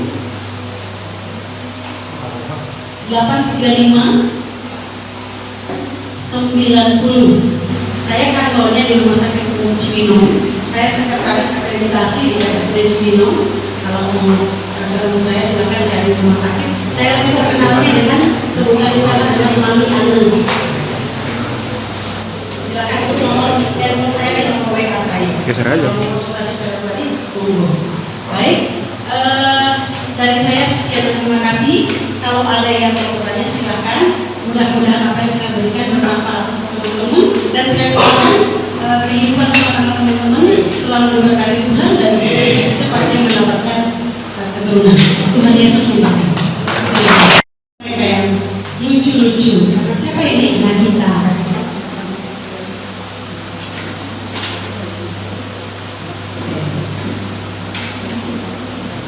Dalam menyambut kelahiran bayi harus diingat bahwa mendapatkan anak bukan hanya tugas seorang ibu, tetapi merupakan tugas panggilan suami istri. Siapa yang bertato di sini? Lihat, mereka tetap ini ada yang kotak, ada yang kotak. Oh, ada di belakang, tapi itu ada yang rambut putih nggak ya? Oh, ada. Pak Roto. Oke ya, lihat. Ayah-ayah teladan, bapak-bapak teladan. Peran calon ayah, perubahan psikologi ibu sedang hamil, resiko kehamilan, kesuburan, resiko istri pada saat melahirkan atau kematian. Siapa yang tukang memberi racun? Mantap. Sering-seringlah mencium perut. Ya, sebelum mencium perut, cium istri. Oke, kesehatan calon ibu selama hamil, wanita merasakan terjadi perubahan pada tubuh, pada perilaku, pada kehamilan. Itu ada trimester. Trimester ini sebetulnya sekarang kita bagi menjadi, kita suruhkan namanya menjadi triwulan. Bukan trimester lagi, tapi triwulan. 3 bulan pertama, 3 bulan kedua, dan 3 bulan ketiga. Hamil itu adalah 9 bulan. Tanda-tanda kehamilan. Tentu kita sudah tidak akan mens lagi karena sudah dibuahi. Kemudian buah dada kita akan bertambah besar, bertambah kencang. Ada rasa mual di pagi hari, sering buang air kecil. Sembelit ini agak susah buang air besar, agak sedikit sulit tidur dan kadang-kadang ada sakit kepala. Kalau tanda-tanda itu tidak berlebihan, tidak perlu diobati. Kenaikan berat badan, siapa yang paling berat di sini? Mulai saya. Oke, lihat kenaikan berat badan pada saat kita hamil. Di sini yang normal saja ya. Yang normal adalah 12.500 gram. Gram ya. Dari mana semua itu? Ada janinnya, ada plasenta itu hari-hari. Kemudian ada cairan ketuban. Ini cairan ketuban. Ini payudara, ada darah juga bertambah, cairan ekstraseluler, ada lemak-lemak juga bertambah di sini. Lemak paling banyak ya? Nih, ini normalnya. Normal kayak tadi ya, itu rumusnya. Bisa mundur, bisa maju. Ya, ini normalnya hanya 12,5. Tapi kenyataan waktu saya menikah pertama kali belum ada sih yang pertama kali ya, karena menikah cuma sekali ya. Waktu saya baru menikah, maksudnya baru menikah awal-awal, itu saya berat badannya 42. Kecil banget. Lingkar pinggang saya 12. Lingkar pinggang 12. Mbak, kayaknya paling kecil berapa lingkar pinggang? Saya 12. Tapi selanjutnya anak pertama saya naik 25 kilo. 25 kilo. Jadi tolong yang paling rendah sekarang berat tambahin kok. 20 aja. Itu mainkan. Atau minimal tambah 10. Oke? Lanjut.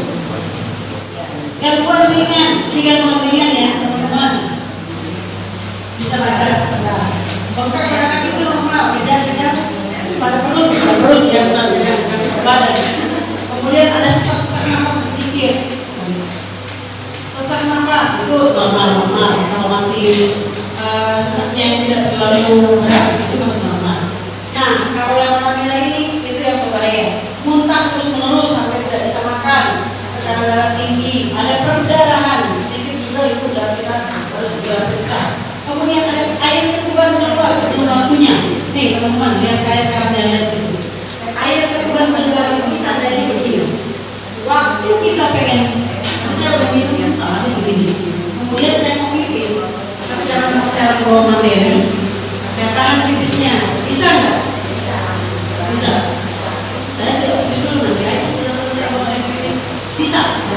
Bisa. Tapi kalau ketuban, dia tidak bisa. Mau ditahan kek, mau disumbat kek, tetap dia keluar. Itu berarti air ketuban. Ini saya bicara pada saat kita sudah hamil. Nah, kalau tadi pada saat kita menikah, tapi saya sudah berubah nih, sudah hamil itu tidak. Ya. Jadi kalau air ketuban kamu teman-teman hamil, dia tidak bisa ditahan, dia tetap aja mengalir.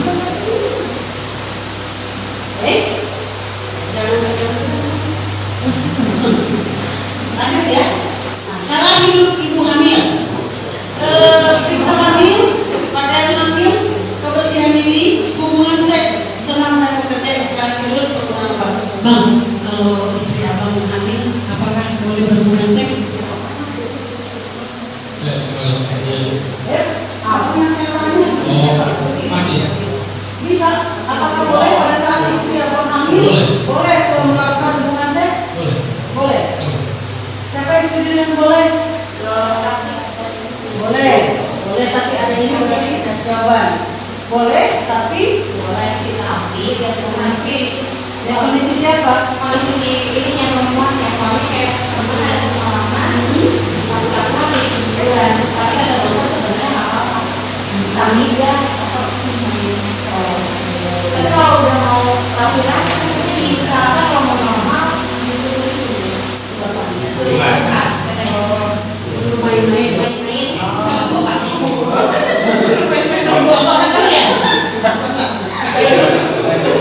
Ini saya isi untuk melempar, tapi karena saya juga memandang ke sana. Ya.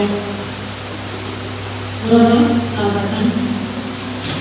Nah, nengok semua itu Bu Rota nih. Itu pasangannya Pak Menteri. Kenalkan, kenalkan.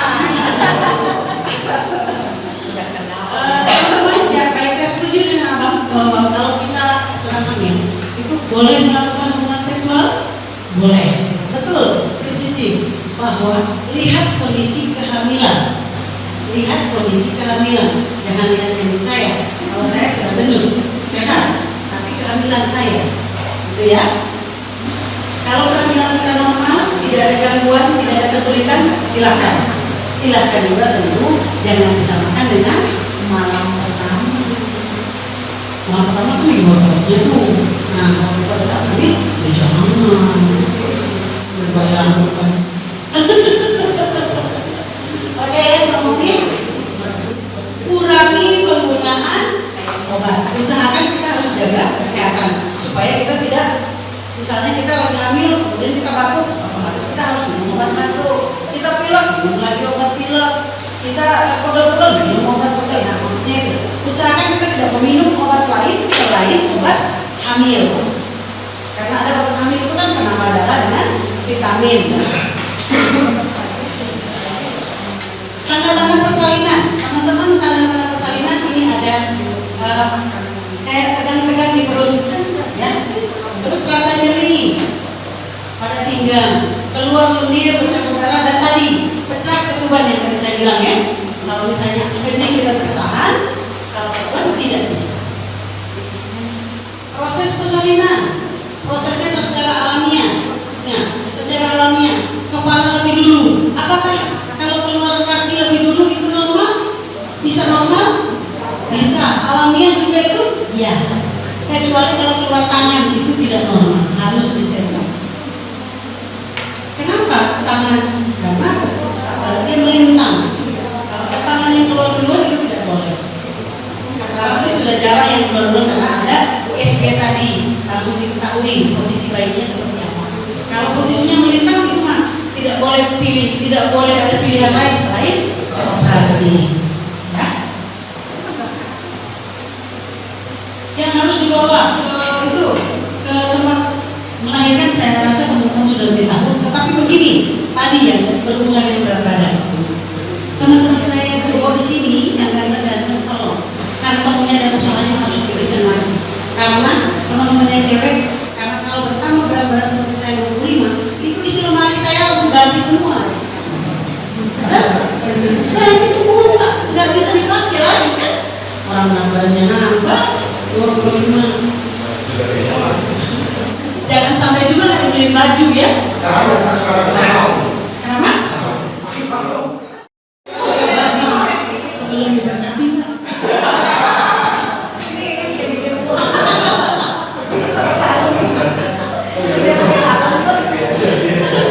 Nggak, sebenarnya Pak gini, itu sebenarnya sinyal. Pakai kode-kode, pakai sarung aja supaya gampang. Pendidikan anak berjamin.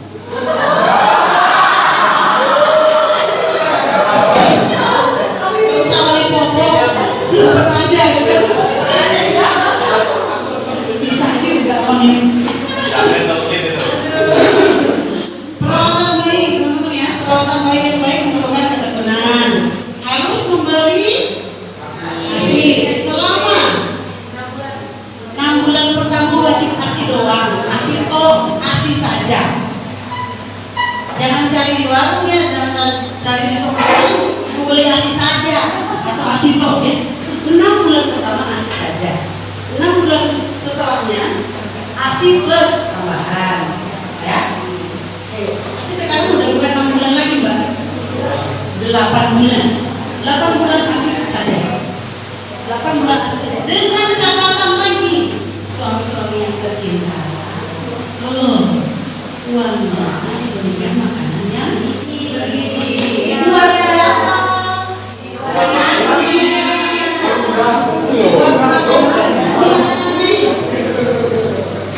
Supaya gizinya terpenuhi.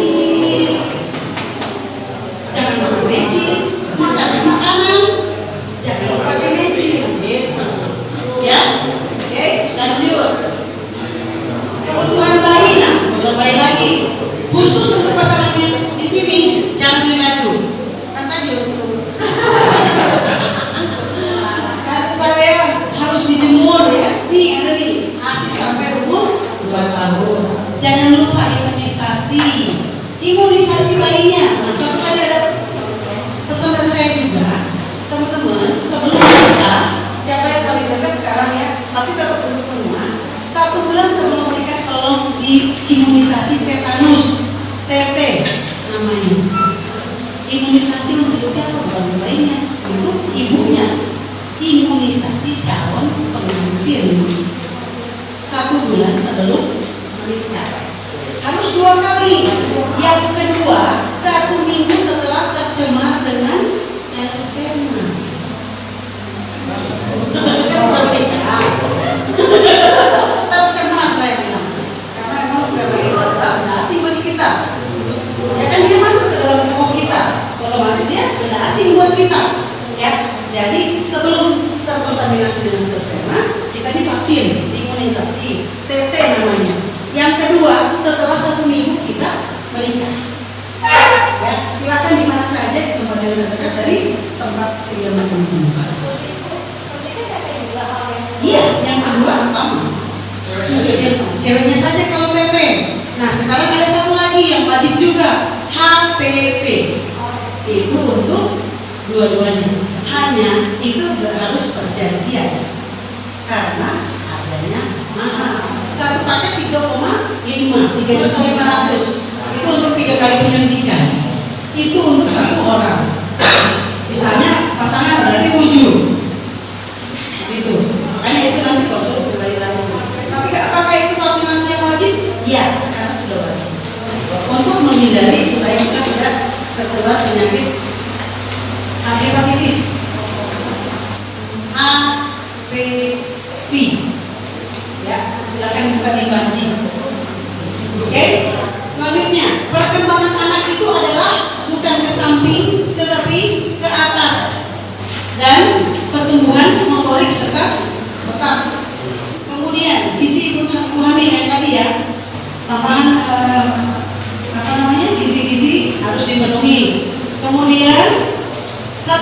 saya juga untuk teman-teman dalam hal gizi, tolong ada orang Medan di sini? Banyak. Coba mana? Iya. Banyak, soalnya Tapalban banyak.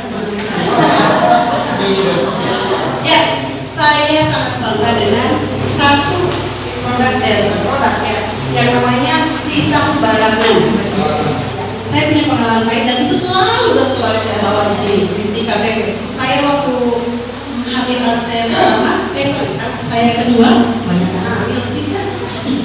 Kali hamil saya anak yang kedua itu saya lumpuh tangan dan kaki. Ya lumpuh ya semua ya. Karena saya kekurangan kalium dan kalium bukan kalsium. Kalium dan kalium itu banyak adanya terkandungnya di dalam pisang barangan. Jadi kalau hamil tolong itu dimakan. Jangan beli kiwi terus, jangan beli apel terus, jangan makan buah yang ada di buah-buah ya, di jeruk dan di pisang. Di semua pisang yang paling banyak di pisang barangan kita.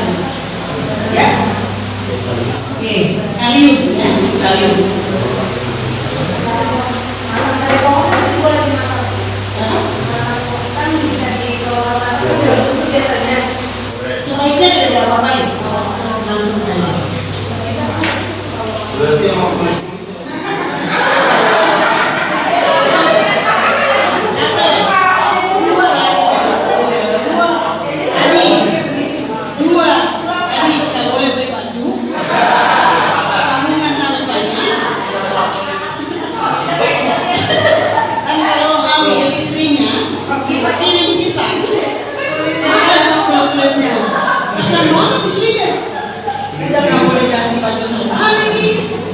anaknya nggak boleh beli buku.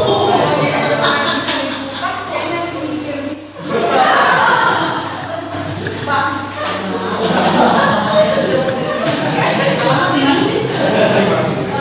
Lebih aja. Satu lagi teman-teman, ini juga yang saya rasa sangat penting. Saya punya beban moral untuk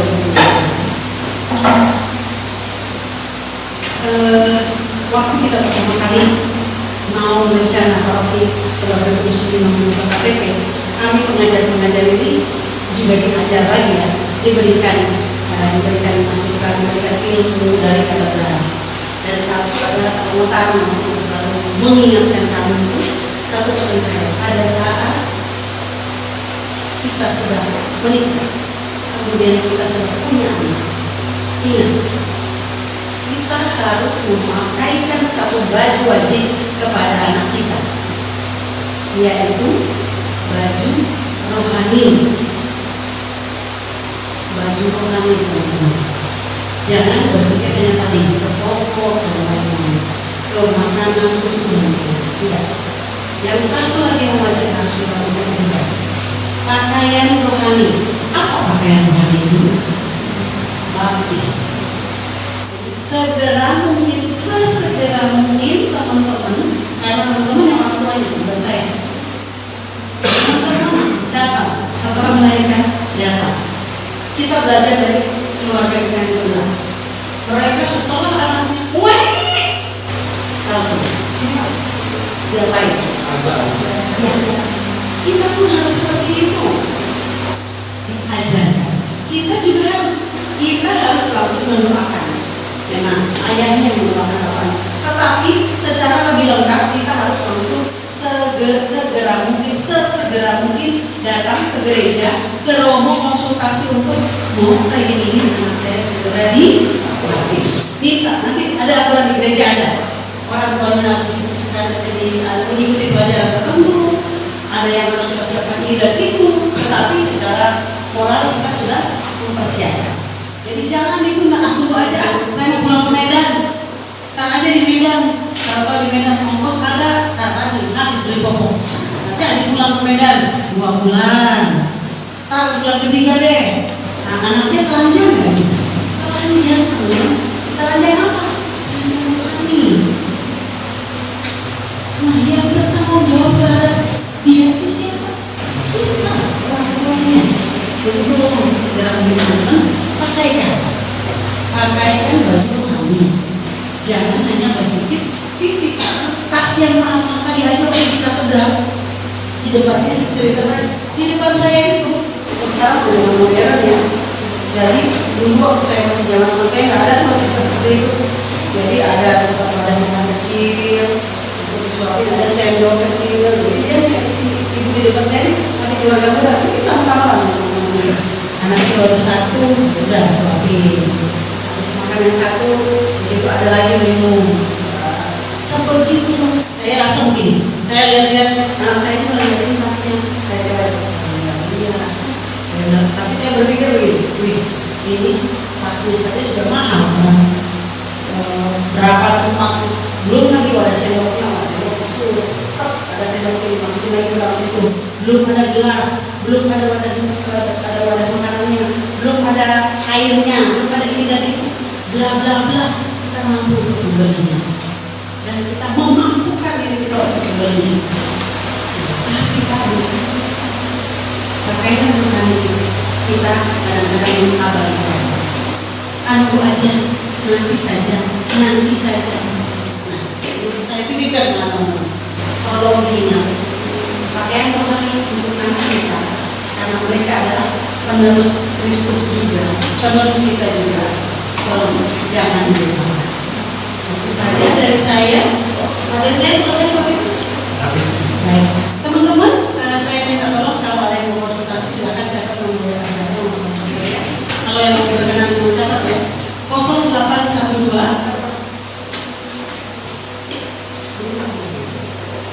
830